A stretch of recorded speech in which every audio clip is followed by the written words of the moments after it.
يعني إيه مواقع؟ وليه المية والهواء بيتسموا كده؟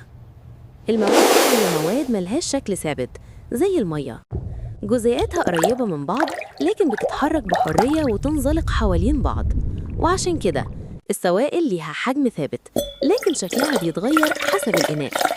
أما الغازات جزيئاتها متباعدة جدا وبتتحرك بسرعة في كل الاتجاهات، وده بيخليها لا ليها شكل ثابت ولا حتى حجم ثابت.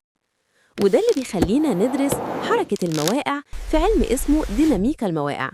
العلم ده بيفسر إزاي جزيئات المية والهواء بيتدفقوا ويتأثروا بالضغط والسرعة، ومن هنا ظهر CFD أو ديناميكا المواقع الحسابية، اللي بيستخدم الكمبيوتر عشان يحل المعادلات الرياضية ويتوقع حركة كل جزيء في المائع.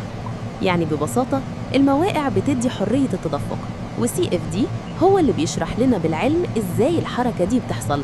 أوكي؟